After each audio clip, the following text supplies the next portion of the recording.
Welcome to Swamp Shangri-La, rural living, here in the heart of the South Carolina lowcountry. Today, we are going to talk about axes.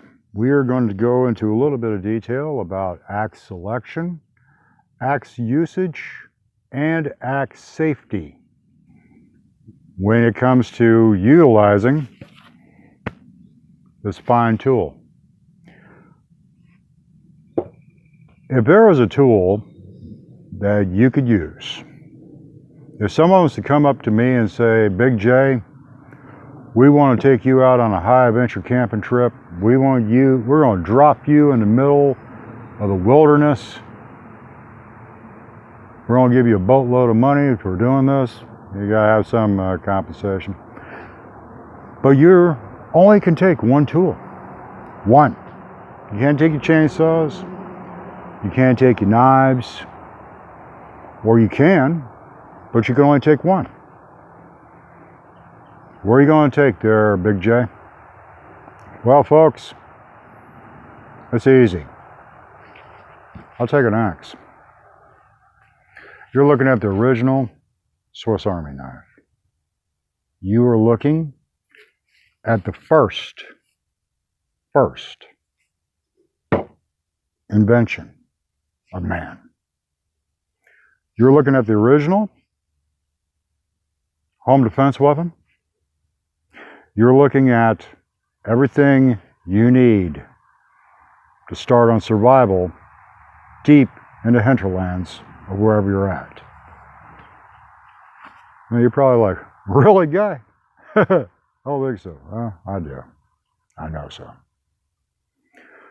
With this, I could go into the woods and make shelter. Once I have shelter, I can make fire. I make the tools I need to get the fire. If I have flint around me, I have a flat edge right here. I can bust the flint off in order to make fire off the iron of this axe. Flint plus iron equals spark. Spark equals fire. If I got wild animals coming up, you're looking at the chosen weapon of war for thousands of years by mankind. The first tools ever found that predate Paleolithic times, when man was developing as a species, are flint hand axes. Whether it's made of flint, bone, obsidian glass, copper, bronze, iron, or steel,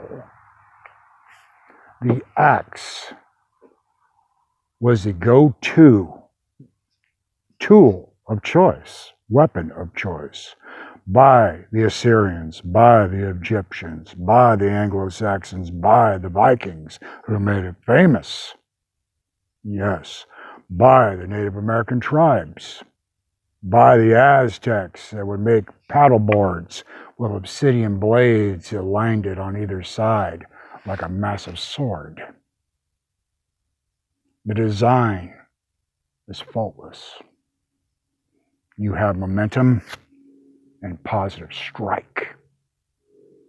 You can use it to fell tree or foe. I could field dress game with this. Done it with this very axe. Food for thought. If there was one tool you could use in the woods, have axe or travel. The original Swiss Army knife. Now let's talk about axe selection. What are you going to do? What are you taking on? Are you going to be felling timber? Are you going to be splitting logs? Are you going to be carving something up? Are you going to be making beams or planks, as an example? And I'll go into discussion why. This is known as a hewing axe. It's a Gransforth Brooks hand-forged Swedish-made hewing axe. This is actually made by professional blacksmiths at the Gransforth Brooks facility in Sweden, and I love it. I grew up using hewing axes to make posts and make beams and the like, guys, and they were a little bit sizier than this, but you know, they build you up pretty well. But it's like anything. What do you need to accomplish the feat? You can see this is not an overall large axe. I can get good kinetic delivery, good delivery of force. Now you notice, if none of you have seen a hewing axe, you'll see a definite comparison and great diversity. This is a standard axe. It's got a straight blade. A hewing axe has a single edge. Double edge. Hewing axe, single edge, or single bit, as is often called. Now, one single bevel. Often, when you make a beam or a plank, you'll score the log. You notice that the blade has a twist to it. So, when I come down and peel the chunks out to plane those score marks out, to break out the pieces, my hands don't get mashed up in the process. It gives clear access and even delivery of force. This is kind of like my go-to axe for all occasions. I cut logs with it. I field dress hogs with it. It's my go-to axe. My second go-to axe is this one right here you see me use in videos. Nice light, made by cold steel. Good old American steel right here, guys. Good weight distribution. Good hammer. Multi-purpose tool. I also have a nice little hatchet right here that can be used. And some people use two hands. If you are getting intense, you may have to. That is not a lie. Or you use one hand. Now, when it comes to operating any kind of tool, if you're one-handed, a lot of people say you use it at the edge. You use what feels appropriate for you. If you don't want to have all this waving around, you calmly choke up on that handle to give positive delivery. And if you really got to massacre the thing, well, then you're probably using the wrong thing to start with, or you have not done enough work previously on what you're working on. Food for thought. Right here is a good old Craftsman double bit axe. It isn't as quite as old as I am, but I got this one in high school. So it's got some age to it. It's probably a lot older than a lot of my viewers. The double bit axe is a single purpose axe. It is meant for busting timber. It is meant for cutting timber, and it is not a multi-purpose tool. It is a single purpose tool. So keep that in mind. Well, would you take that in the woods if you could only get one thing? No, I would not. I cannot use this as a hammer. Yeah, people would argue you can use the flat of it. That's not a good purpose. I'd probably go good old Grand Forest Brooks right here. You can tell I've used this back end quite a bit as a hammer. Good kinetic delivery. Good blade. You can't beat it. Now, with the modern technology and the modern styles and the like, we also have fiberglass handles. This is an Intertool brand. Saw it on Amazon, thought it looked cute, had to have it. Fair handle on it. Haven't taken it through the paces yet. And I was like, wow, that looks interesting. Handle won't rot.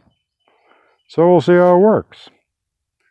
Here's another one that came from an offshore facilitator. Nice big shiny head on it. I thought it looked cool.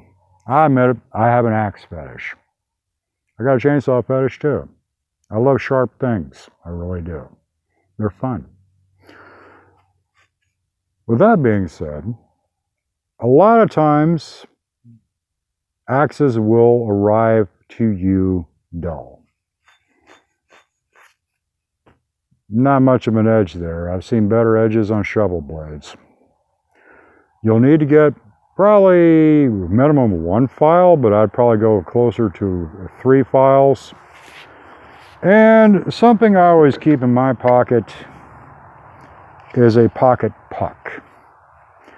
When you get an axe, it may come with it. If you order from Grant's-Forth Brooks, they will send a pocket puck to you as their way of saying, thank you for buying our axe. Now, would you pay for the axe? You should get a pocket puck.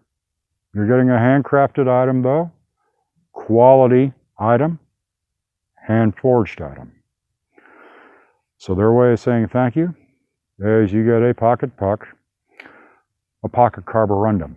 Now, carborundum is a man-made grit block. And under high pressure, you have a darker side for a coarser grain or grade, and the lighter gray is finer. So you would establish with a file a rough edge, come back for roughing with the dark gray side, and then on the light gray side, you would finesse the edge further. It always, generally, you can order these online all the time, different brands. And you can see it comes in a nice little rubberized container. It goes right in your pocket, right in your tool pouch, what have you. It's easy to lose though in your toolbox, depending on what a mess it is. So, food for thought. So you see we have a selection of axes here. We also have wedges. Now the nice thing about having an axe with a hammer back is if you're working on a stubborn log and you don't have a hydraulic splitter, well, this gives you the option to hammer, or you can use a 10-pound hammer, but it gives you the option at least to use a heavier driving wedge if you wish. Now that being said, you always see me using this right here. This is my go-to axe outside when we're dropping timber, and I know in a lot of videos you've seen me use this axe for planting wedges in the back curves for dropping trees. So that is a little bit of a go-to for generalized axes and the like.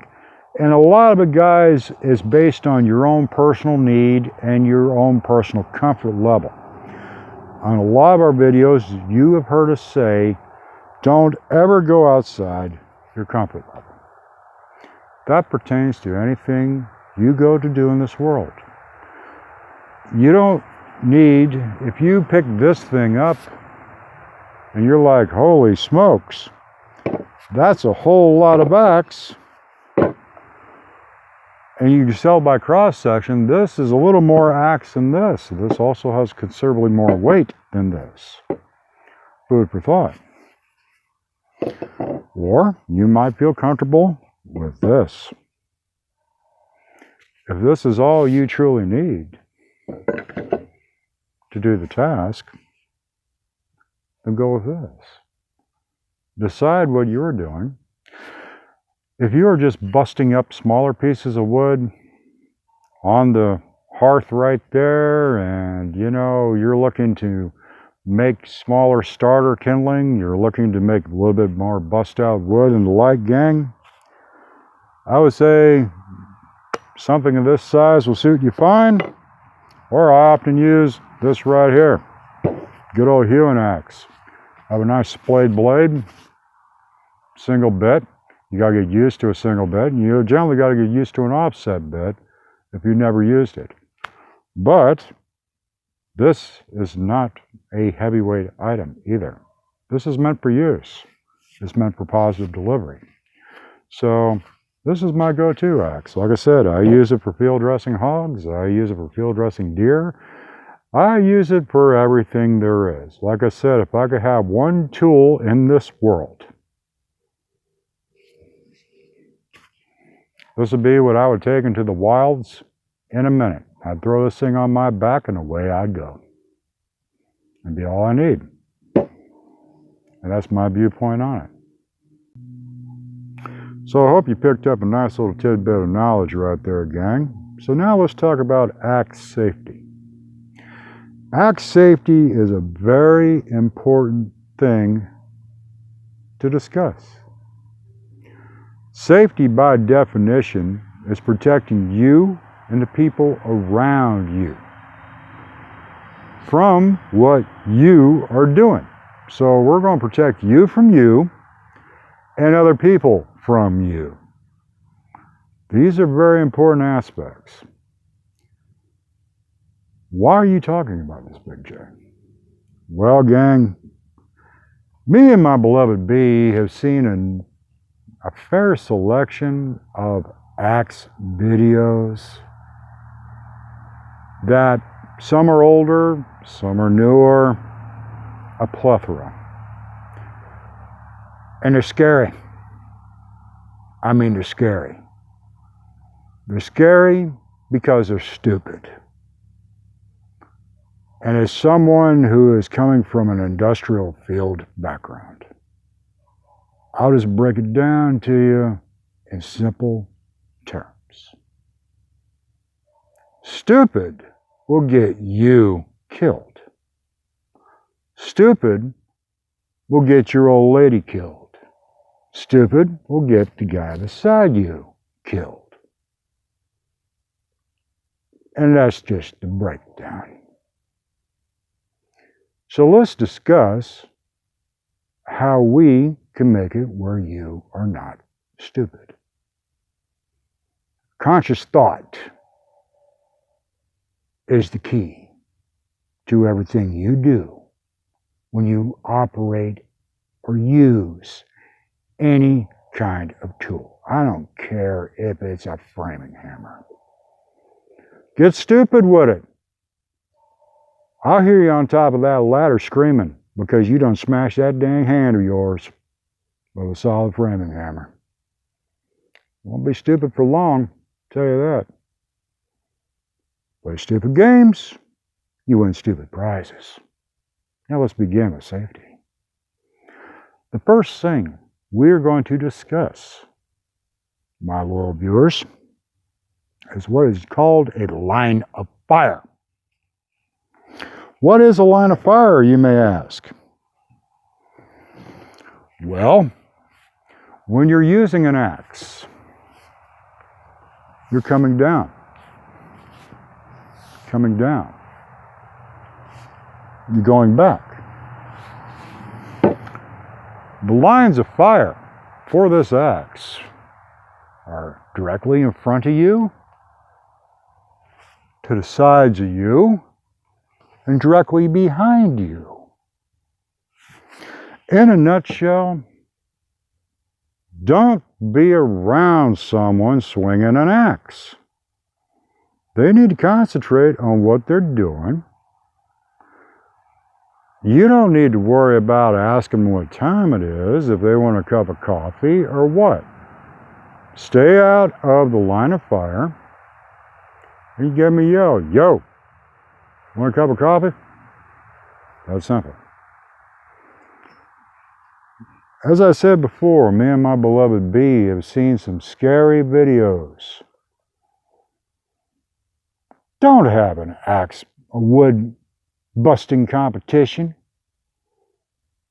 I watched one, gang, and there's a whole yard of kids busting wood, all going at it.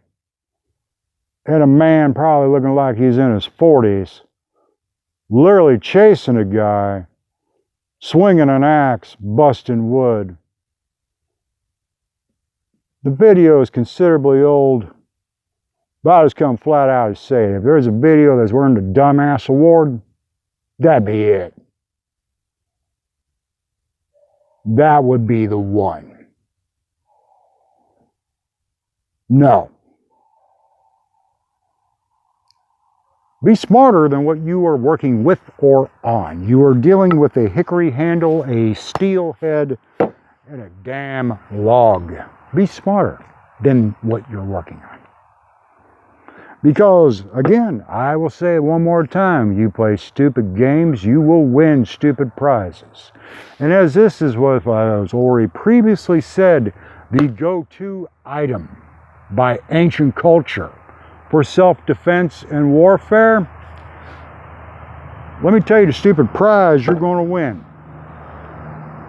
Dismemberment.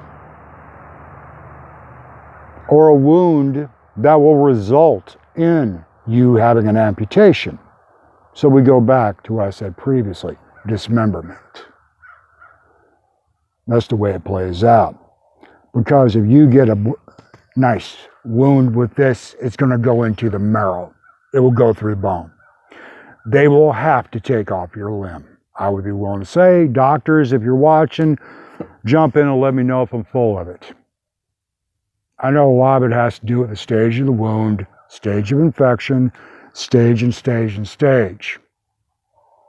So you're covered with muck, you're covered with mire, you're covered with sweat, you're covered with crud. Can you say, yes, you may get a pretty positive infection, kids? You're going to probably call it yeah, you're going to wind up losing a limb. Remember, smarter. Lines of fire. In front, sides, behind. The axe can come out of your hand. Boom! Connect. You hit your beloved or your kid right in the head. Merry Christmas, Junior.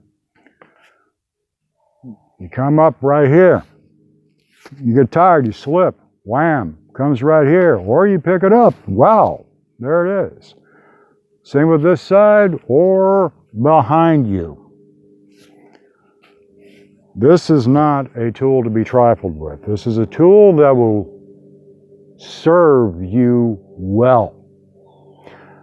But this is a tool, as all tools are, all machinery at all times, is to be respected. If you're too damn tired, step away from the sharp implements. They will bite. And when they bite, you will know it. You don't go kick a rabid dog or your dog is sleeping, do you? No, I don't think so. Dog's laying there minding its own business. You gonna go give it a swift kick? No, I don't think so. The dog gonna grab hold of you.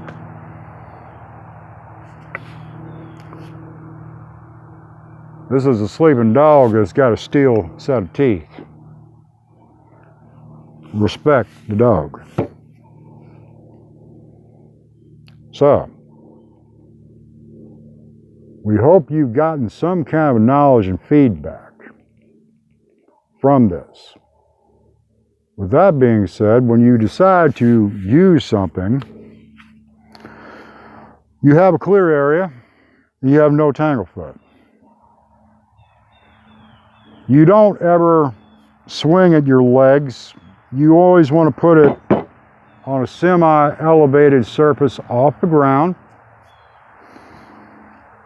Generally within about a foot or so of the ground. So if I was going to be setting up a block, say for wood splitting, I would probably have about, I would say a good 3-foot block right here, guys. So I'd cut me a solid chunk of pine, 40 inches in diameter, 3 feet off the ground. So about right here is where I'd be standing that wood up. The idea is you want this axe to come down about no further than knee height in an ideal scenario.